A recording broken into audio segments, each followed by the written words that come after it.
moral hati. Iya. Itu yang kita lihat dalam persidangan.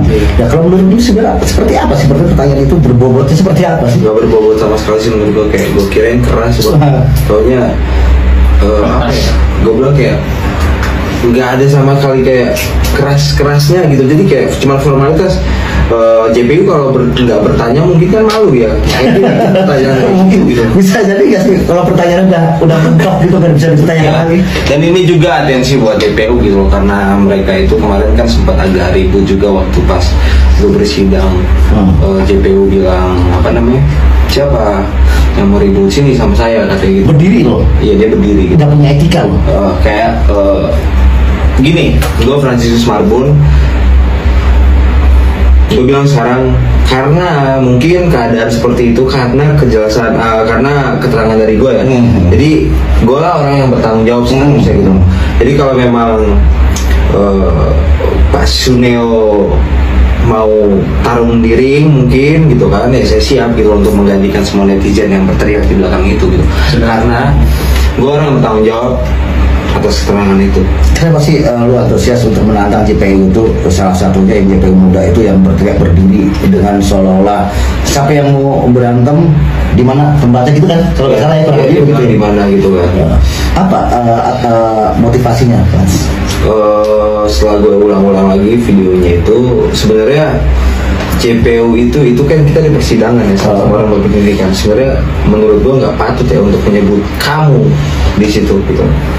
Bisa lebih halus lagi, saudara atau saksi, dia nyebut kamu gitu.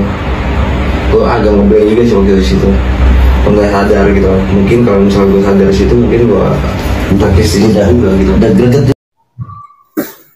Nah itu guys tanggapan dari Fransiskus Marbun dalam menanggapi sidang PK yang kemarin, ketika Fransiskus Marbun ini menjadi saksi. Ini kan temannya Eki kan.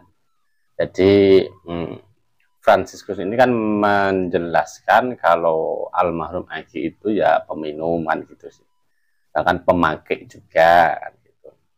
Kemudian ada pertanyaan dari jaksa itu kan, apakah Anda tahu kalau si almarhum ini minum?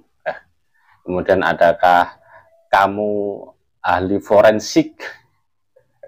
Kok bisa tahu kalau si almarhum ini kayak begini kan begitu.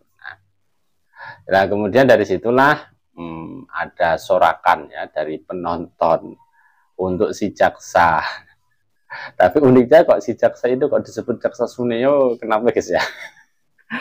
Yang masih jadi pertanyaan saya itu. Kok disebut Suneo itu kenapa ya? Netizen pun yang nyebutnya Suneo juga. Fransiskus juga ya nyebutnya si jaksa itu Suneo dari video tadi. Alasannya kenapa ya kok bisa disebut dengan sebutan itu? Nggak tahu juga sih. Yang jelas dari keterangan Frans itu, emang dari jaksa itu kan ada, ketika emosi itu ada ajakan untuk ngajak duel ya kayaknya.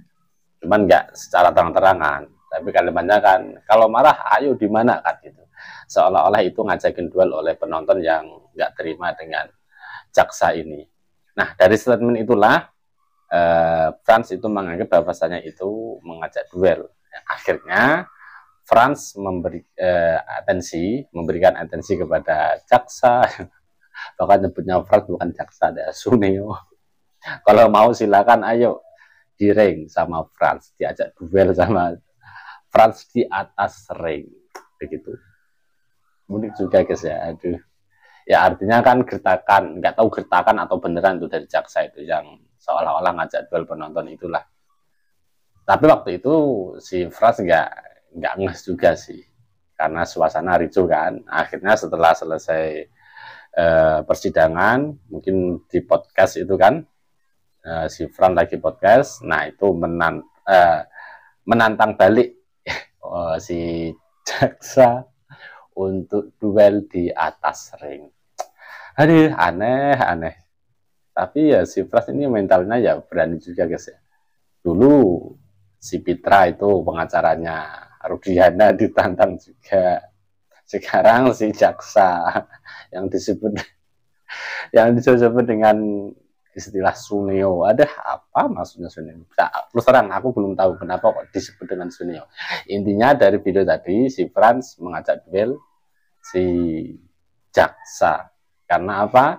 Timbulnya kericuan itu ya karena mungkin jawaban si Franz yang tidak memuaskan oleh si jaksa. Akhirnya timbul itulah. Aduh, aneh-aneh.